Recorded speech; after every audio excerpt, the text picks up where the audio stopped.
সালাত না পড়ার কারণে ইমামগণ বলেছেন তাকে মুসলমানদের কবরস্থানে দাফনও করবে না।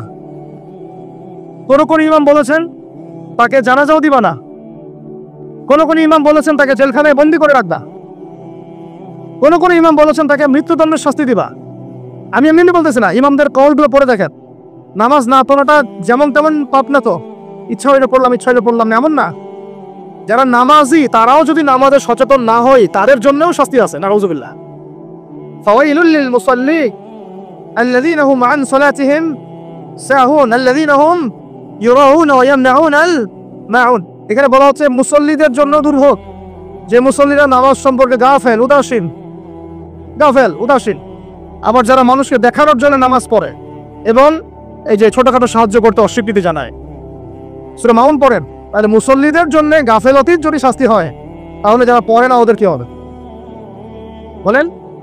ওই যে ওই সূরাটা কি নাম, মুজাম্মিল না মুদ্দাসসির, হাফেজে কোরআন কি আছে, মা সালাকাকুম ফি সাকার। জাহান্নামে যখন ঢুকানো হবে এই ফেরেশতারা জিজ্ঞাসা করবে কিসে তোমাদেরকে জাহান্নামে নিয়ে আসলো, কি পাপ করছিলা? তারা বলবে, তখন তারা বলবে ক্বালু, তারা বলবে জাহান্নামীরা বলবে লাম নাকুম মিনাল মুসাল্লিন। কি বলবে তারা? লাম নাকুম মিনাল মুসাল্লিন, আমরা মুসল্লি ছিলাম না, আমরা নামাজ পড়তাম না। তাহলে বেনামাজির পরিণতি কি বলেন? জাহান্নাম।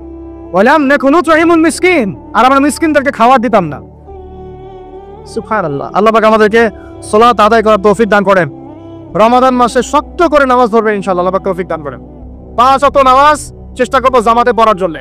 যদি জামাত ছুটেও যায় তাও এক পরে জামাত করে নেবেন, সেটাও না পড়েন অ্যাট লিস্ট বাসায় পড়বেন। রাজি আছেন? এই যুবকরা কি হলো, বসো অল্প সময় বসেন। আরে আপনাদের চেয়ে আমার তারা বেশি, আমি 4 ঘন্টা সফর করে আসছি, আবার 4 ঘন্টা সফর করতে হবে আমাকে। আপনাদের এখান থেকে বাসায় চলে যাবে টাটার বাসা, এত ব্যস্ত কেন? বসেন। এখন কথা হচ্ছে যে নামাজের সাথে আরো অনেক ফরজ আছে না? যেমন পর্দা কি ফরজ না ফরজ না? যাকাত ফরজ না ফরজ না? তারপরে আল্লাহ পাকের আনুগত্য করা এটা ফরজ না ফরজ না? আর রাসূলের আনুগত্য, তাওহীদ ফরজ না সুন্নাত? এই জিনিসগুলো ফরজগুলোকে শক্ত করে ধরবো ইনশাআল্লাহ। রাজি আছেন? আর 4 নম্বর হচ্ছে রমজান, এটা কি 5 নম্বর না? 5 নম্বর রমজান মাসে ফরজ ইবাদতগুলোতে সর্বোচ্চ গুরুত্ব দিব ইনশাআল্লাহ। রাজি? 6 নম্বর হচ্ছে এটা কত 6 বলছি 5। 6 নম্বর হচ্ছে ফরজের পাশাপাশি সুন্নত এবং নফলের পাবন্দি। ফরজের পাশাপাশি সুন্নত এবং নফলের পাবন্দি মানে দেখেন, ফরজ নামাজের আগে পিছে অনেক নামাজ আছে না সুন্নত। দৈনিক 12 রাকাত সুন্নত যে ব্যক্তি পড়বে তার জন্য জান্নাতে ঘর নির্মাণ করা হবে। কোন 12 রাকাত? ফজরের আগে 2, ফজরের আগে, জোহরের আগে 4, তারপরে 2, তারপরে মাগরিবে পরে, এশা পরে, মোট কত হলো 12। এই 12 রাকাত নামাজ যে ব্যক্তি দৈনিক পড়বে তার জন্য জান্নাতে ঘর নির্মাণ করা হবে ইনশাআল্লাহ। রমজান ছাড়া এগুলো ধরার উত্তম কোনো সময় আছে? অনেক সময় মিস হয়ে যায়, রমজানে যারা ধরি আমরা, আল্লাহ পাক তৌফিক দান। এর পাশাপাশি দেখেন দৈনন্দিন অনেক সুন্নতের আমল আছে না, বিভিন্ন কাজের দোয়া, মাসকুন দোয়া, জিকির আজকার এগুলো আছে না। এই প্রত্যেকটা কাজকে শক্ত করে আঁকড়ে ধরবেন ইনশাআল্লাহ, আল্লাহ পাক তৌফিক দান করুন, আমিন। যে কাজটা করবেন তার আগে জেনে নেবেন ওই কাজটা কিভাবে করলে সুন্নত হবে। সকালে উঠে এক দৌড় দিয়ে বাথরুমে যাবেন না, উঠে আগে বসবেন, চোখ ঘষবেন, মুখ থেকে ঘুমের ভাব দূর করবেন, তারপরে বলবেন আলহামদুলিল্লাহ আল্লাযী আহইয়ানা বা'দা মা আমাতানা ওয়া ইলাইহিন নুশুর। তারপরে আপনি যাবেন আস্তে আস্তে বাথরুমে, বাম পা দিয়ে ঢুকলেন, ইস্তেঞ্জা করলেন, ডান পা দিয়ে বের হবেন। ঢোকার সময় দোয়া আছে, আল্লাহুম্মা ইন্নী আউযু বিকা মিনাল খুবসি ওয়াল খাবাইস। বের হওয়ার সময় আলহামদুলিল্লাহ আল্লাযী আযহাবা আনিল আযান ওয়া আফানি গুফরানাকা, দোয়া আছে। এগুলো সুন্নাহ মোতাবেক কাজ করবেন। বুঝাতে পারতেছি? কাপড় পরবেন, যে কোনো কাপড় পরবেন না, যে কাপড় যে সুন্নত নবী পরতেন সেই সুন্নত পরবেন। চেহারা নবীর মতো হতে হবে, ক্লিন শেপ চেহারা চলবে না, ক্লিন শেপ চেহারা চলবে না। অনেকে মনে করেন যে এটা তো ফরজ কিছু না, এত তাচ্ছিল্য করেন কেন? এটাকে শেভ করা মানে হলো নবীর সুন্নতকে জবাই করা। বুঝতে পারি নাই? এক মুষ্টি রেখে কাটেন সেটা আলাদা ইস্যু, আলাদা মাসালা। পুরুষের চেহারায় দাড়ি থাকতেই হবে, মাস্ট বি। পোশাক আশাক থাকতেই হবে নবীর মতো। আমরা আমাদের সংস্কৃতি নিয়ে গর্বিত না? ইসলামিক সংস্কৃতি কোনো দেশ, জাতি, বর্ণ নির্দিষ্ট করে আছে না সবার জন্য? আমাদের নবী কি আরবদের নবী না পুরো বিশ্বের নবী? তাহলে আমাদের নবীর সুন্নত কি শুধু আরবরা পালন করবেন, আমরা সবাই করবো? এখন আমাদের সবার চেহারা নবীর সুন্নাহ অনুযায়ী হতে হবে। গোফ ছোট করতে হবে, দাড়ি লম্বা করতে হবে, পোশাক ঠিক করতে হবে, টাকনুর উপরে কাপড় পরতে হবে। এখন ছেলেরা পরে টাকনুর উপরে কি, হ্যাঁ ছেলেরা পরে টাকনুর নিচে, আর মেয়েরা পরে কি উপরে। এরপরে বসে ছেলের সাথে বাইকে, দেখবেন হাঁটু পর্যন্ত দেখা যায়। সেটা এমন না এখন? হুজুর আপনারাও দেখেন না? আমরা দেখি না, আপনারা দেখা? আমরা কি করি না? আমরা দেখি না, বরং আপনারা দেখান। দেখালে আমরা চোখটা সরাই বলে আউযু বিল্লাহি মিনাশ শাইতানির রাজিম। চোখে পড়লে আমরা কি বলি? আউযু বিল্লাহি মিনাশ শাইতানির রাজিম। এখন আসেন আমাদের পোশাক আশাক, কথাবার্তা, চলাফেরা, আমল, খাওয়া, ঘুম, ব্যবসা বাণিজ্য যা আছে, রাজনীতি, অর্থনীতি, সমাজনীতি, সবকিছু নবীর সুন্নাহ মাফিক ঢেলে সারাইতে হবে। রাজি কিনা? রমজান মাসে এটা বিয়াত করা যাবে ইনশাল্লাহ? ইনশাআল্লাহ, আল্লাহ পাক তৌফিক দান করেন, আমিন। কয়টা বলছি ভাই? 6টা। 6টা? 7টা? 6টা। 7 নম্বর আসেন ভাই। 7 নম্বর হচ্ছে আমরা কোন অবস্থায় হারাম কোন রিজিকে যাব না। রাজি? রোজা রাখতেছেন, ইবাদত করতেছেন, নামাজ পড়তেছেন, তারাবি পড়বেন, অনেক কিছু করবেন। এবার এদিকে রিজিকে সুদ, এদিকে রিজিকে ঘুষ, রিজিকে এখানে দুর্নীতি, এখানে করাপশন, এখানে মাপে কম দেওয়া, একটা ইবাদতও কবুল হবে না। হারাম রিজিক থাকলে বিশ্বাস করেন, আমি এমনি কথা বলতেছি না। নবী সাল্লাল্লাহু আলাইহি ওয়াসাল্লাম বলেছেন, ইন্নাল্লাহা তাইয়্যিব লা ইউকবালু ইল্লা তাইয়্যিব। আল্লাহ পবিত্র, আল্লাহ পবিত্র ছাড়া গ্রহণ করেন না, কবুল করেন না। মুসাফিরের দোয়া আল্লাহ ফিরাই দেন না। সেই মুসাফির যদি হারাম খায়, সেই দোয়াও কবুল হচ্ছে না। একজন মুসাফির হাত তুলে দোয়া করছিলেন, নবীজি বলছেন, মাথায় ধুলা, গায়ের কাপড় ঠিক নাই, মুসাফির সেজদায় আল্লাহর কাছে দোয়া করছে, হাত তুলে দোয়া করছে, আল্লাহ আমাকে এইটা দাও, ওইটা দাও, ওইটা দাও, ইয়া রব্বি, ইয়া রব্বি, ইয়া রব্বি। নবীজি বলছেন, এই ব্যক্তি যদিও মুসাফির, কিন্তু কিভাবে তার দোয়া কবুল হতে পারে? তার পানীয়টা হারাম, তার খাবারটা হারাম, তার পোশাকটা হারাম। যেতে পারছে ভাই? এমনিতে মুসাফিরের দোয়া কবুল হয়। 3 ব্যক্তির দোয়া আল্লাহ ফিরাই দেন না। ভাই ব্যক্তি এক নম্বর হচ্ছে মুসাফির, 2 নম্বর হচ্ছে কি সন্তানের জন্য পিতামাতার দোয়া, আর 3 নম্বর কি মাজলুমের দোয়া। মাশাআল্লাহ, আপনারা জানেন ভালোই। মাজলুম মানে কি? যার উপর জুলুম করা হয়, যার উপর জুলুম করা হয়েছে। আমরা এখন তো সবাই মাজলুম, তাই না ভাই? পুরো মুসলিম উম্মাহ এখন মাজলুম। ইনশাআল্লাহ এই অবস্থা থাকবে না। ইনশাআল্লাহ জালেম যেখানে জুলুম করবে পতন হবে। সমস্ত জালেমদের পতন বিশ্ব থেকে হবে ইনশাআল্লাহ। এটা সময়ের ব্যাপার। কিসের ব্যাপার? আল্লাহ পরীক্ষা করছেন আমাদের। ইসরায়েল সারা জীবন বোম মারতে থাকবে না ইনশাআল্লাহ তাআলা। ফিলিস্তিনের মা বোনরা এভাবে ধর্ষিত হবে না ইনশাআল্লাহ। একদিন ওই বাচ্চারা বড় হবে, ওরা যুদ্ধ করবে ইনশাআল্লাহ। এই ভাইরা যাদেরকে মারা হচ্ছে, এই লীলা খেলা চলবে না ইনশাআল্লাহ। ইনশাআল্লাহ যারা এই হাদিসের উপর বাস্তবায়ন হবে। কোন হাদিস?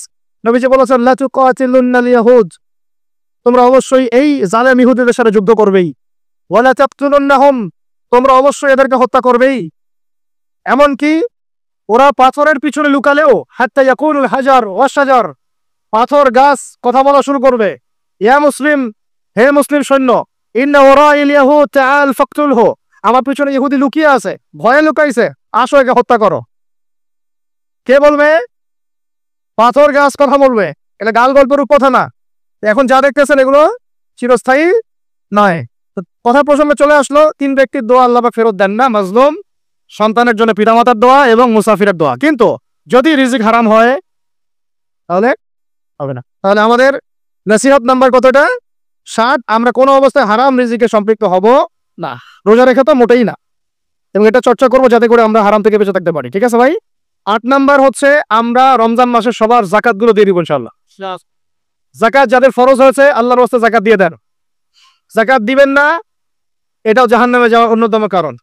ওই সম্পদগুলোকে এভাবে গলানো হবে, গলিয়ে মুখে, গালে, পার্শ্বদেশে, চামড়ায় লাগিয়ে দেওয়া হবে। নাউজুবিল্লাহ।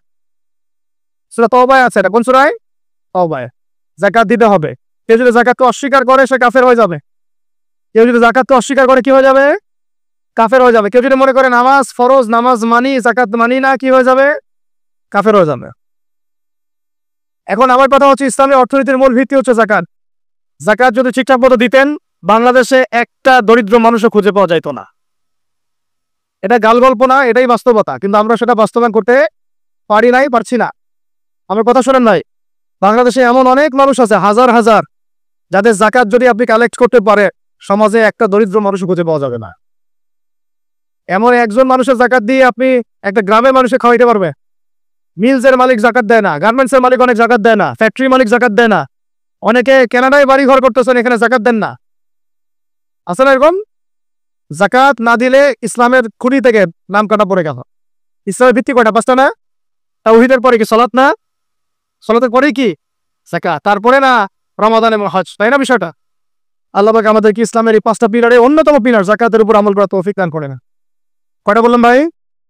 8টা। 9 নাম্বার হচ্ছে যাকাত যাদের ফরজ হয় না। আচ্ছা, যাকাত সম্পর্কে দুটো কথা। যাকাত কিন্তু সোনারও যাকাত আসে, রূপারও যাকাত আসে, এই গবাদি পশুরও যাকাত আসে, আবার কৃষি জমিরও কিন্তু যাকাত আসে। কৃষি জমির ফসলের কি হয়? যাকাত আসে, ওটাকে ওসর বলা হয়। আমরা অনেকে এটা জানিও না। ওলামা কেরামদের সাথে পরামর্শ করবেন আপনার সম্পূর্ণ যাকাত আসছে কিনা, এটা নিসাব পরিমাণ হলে বের করে ফেলতে হবে। আল্লাহ পাক আমাদেরকে যাকাতগুলো বের করার তৌফিক দান করেন। আচ্ছা, যাকাত দিবেন এমন জায়গায় যেখানে দিলে দিনের খিদমত হচ্ছে। ইন্নামা সাদাকাতু লিল ফুকারা ওয়াল মাসাকিন ওয়াল আমিলিনা আলাইহা ওয়াল মুআল্লাফাতি কুলুবুহুম, আয়াত আছে না? ওয়া ফি রিকাব, এটা সূরা তাওবায় আছে না? সূরা তাওবার 60 নম্বর আয়াত। কত নাম্বার? 60। সূরা তাওবার কত নাম্বার? এই সূরার 60 নম্বর আয়াতে যাকাতের 8টা খাত বর্ণিত আছে। এই যে কোনো খাতে আপনি দিতে পারেন, তবে আমার পরামর্শ দ্বীনের রাস্তায় ফি সাবিলিল্লাহ এগুলোতে যাকাত দিলে ভালো হবে, আত্মীয়দেরকে দিলে ভালো হবে, মিসকিনদেরকে দিলে ভালো হবে। চাল আল্লাহ পাক তৌফিক দান করেন। তো এটা হলো 8। 9 নাম্বার হচ্ছে 9 না 8? 8 শেষ হলো, 9 নাম্বার। 9 নাম্বার যাকাত ছাড়াও আমরা বেশি বেশি দান সদকা করবো। চাল রমজানে বেশি বেশি সদকা করবেন, বেশি বেশি সদকা। মানে সদাকার এমন ক্ষমতা আছে যে আপনার তাকদিরে মনে করেন একটা বিপদ লেখা আছে, মনে করেন তাকদিরে একটা বিপদ আছে, আপনি এখানে সদকা করছেন, সদকা করছেন, এই সদাকার ওসিলাতে আল্লাহ পাক আপনার এই বিপদটা দূর করে দিতে পারে। একটা রোগ হয়েছে, বিপদে পড়ে গেছেন, এখন যদি গোপনে গোপনে সদকা করতে থাকেন এবং ওই ওসিলায় আল্লাহর কাছে দোয়া করেন যে আল্লাহ এই সদকার ওসিলায় আমার এই বিপদটা তুমি কাটায় দাও, আল্লাহ কাটাই দেবে। সদকার এমন ক্ষমতা আছে, তবে এটা ঢাঙ্কল পিটায় না, যত করেন গোপনে গোপনে। হ্যাঁ, প্রকাশ্যেও দেওয়া যায়, গোপনে দেওয়া উত্তম। গোপনে দিয়ে কি উত্তম, প্রকাশ্যেও দেওয়া যাবে, কোনো সমস্যা নেই। আমরা সদকা দিব বেশি বেশি চেষ্টা করবো আত্মীয়র হক দেওয়ার, আত্মীয়দেরকে দেওয়ার জন্য, প্রতিবেশী, আমাদের সমাজের ইয়েতিম, আমাদের সমাজের বিধবা, আমাদের সমাজের মিসকিন, ভালো ভালো জায়গায় সদকা করবে। ঢাকা শহরে দেখা যায় অনেক সময় আমরা গাড়ি দিয়ে যাই, গাড়ির সামনে গ্লাসে নক করে টাকা যাচ্ছে, আল্লাহর রাস্তায় কিছু দেন।